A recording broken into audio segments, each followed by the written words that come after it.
In this video, you're going to learn about options and how they affect our calculation for equity value that we looked at in the previous lesson. Now, one of the points that I mentioned before is that when we calculate the equity value of a company, it's just the share price times the shares outstanding. Well, one of the problems with that is that the common shares outstanding are not all there is to a company's actual valuation.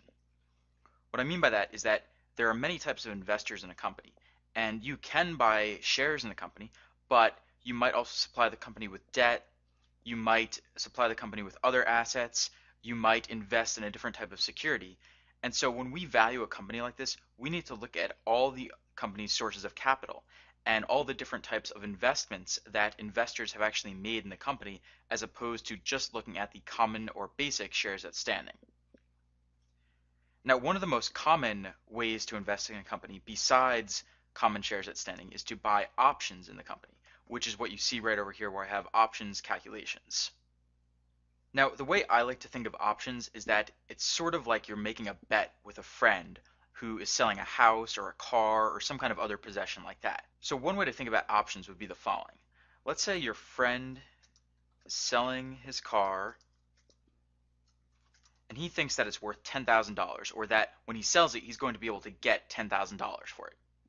Well, you don't think that. You think that actually the car is only worth $5,000.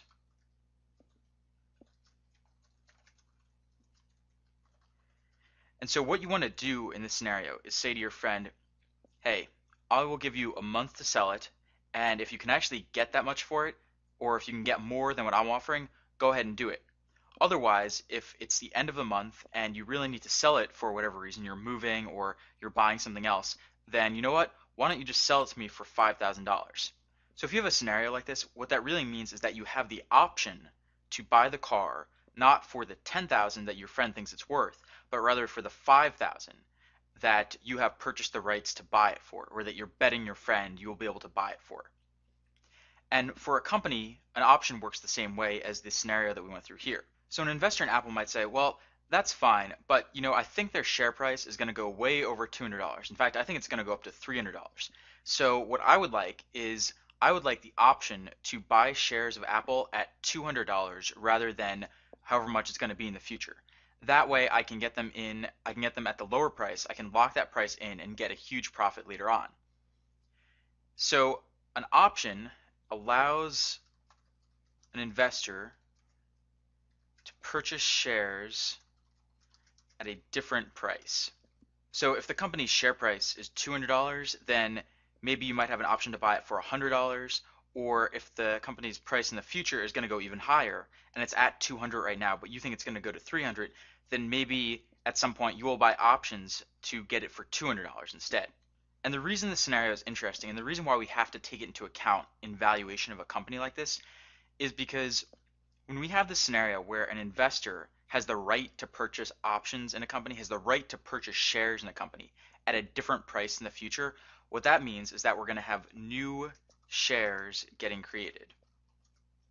So let's say, going back to this real world Apple example, that the price is currently $192.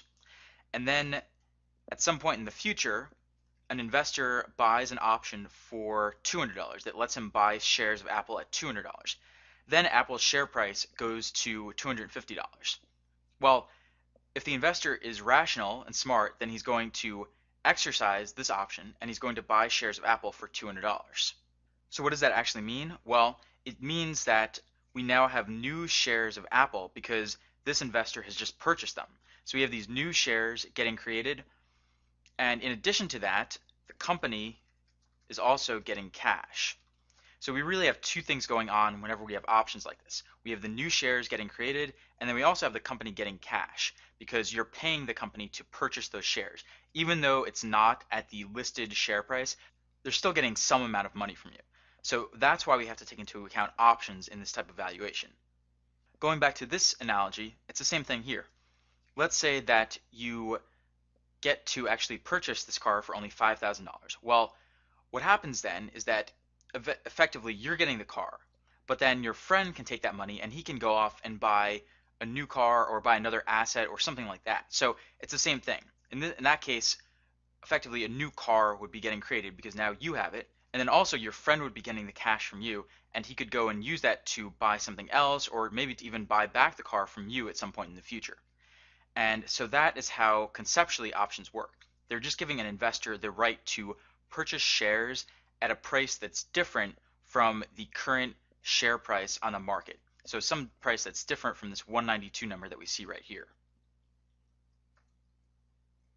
And we'll be getting into how you actually calculate the effect on a company's shares when they issue options like this, when they have options outstanding. But it's actually not too far removed from what we went through down here. We have new shares getting created, so we have to have that. And then we also have to model in the company getting additional cash. And so in the next video, we're going to be looking at some of the assumptions around that, and we'll see how you can actually create a simple formula in Excel to calculate the dilution coming from options and to figure out how the existence of options at a certain share price, at a certain exercise price, will affect the valuation for a company.